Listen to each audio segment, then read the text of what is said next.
এই দুনিয়ার পুরো জীবনটা এটা হচ্ছে লালসাময় একটা জীবন, লোভ, মরিচিকা, মায়াজাল।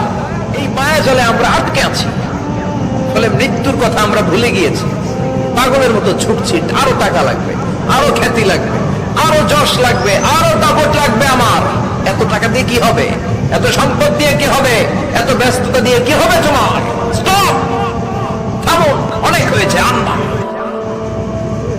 থামুন, take a rest, take a breath, think about death, think that you have to go back to your Lord.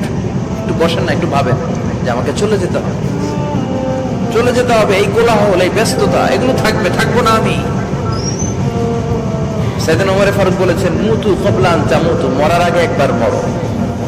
হাসিবু ক্বাবলা আন তুহাসাবু আলাইকুম, তোমার হিসাব নেওয়ার আগে তুমি একবার নিজের হিসাবটা করো না। কাগজ বের করে একটু লিখো না, কি কি ভালো কাজ করছিলা, যেগুলো দিয়ে নাজাতের ওসিলা হতে পারে। 1 2 3, আর কি কি আকাম কুকাম করছো দেখো না, লিখে দেখো তোমার অবস্থাটা কি। মরার আগে একবার মরো। মরার আগে খাটের মধ্যে শুয়ে শটান করে চোখ বন্ধ করে একবার মরার ভান করে দেখেন কেমন লাগে। চোখটা বন্ধ করেন আর ভাবেন আপনি নাই, কি কি হতে পারে ভাবেন। আপনার ছেলে মেয়েরা কান্না জুড়ে দিবে, আপনার প্রাণের স্ত্রী বিলাপ শুরু করে দিবে, বন্ধু বান্ধবের চিৎকার আর মাতম, স্থানীয় এলাকার মসজিদে ঘোষণা, অমুক এলাকার নিবাসী অমুক ভাই, অমুকের ছেলে অমুক দুনিয়ায় নাই।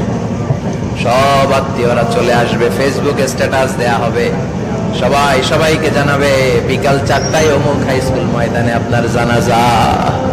ছুটে আসবে, সবাই ছুটে আসবে আপনাকে শেষ বিদায় দিতে, গুড বাই জান।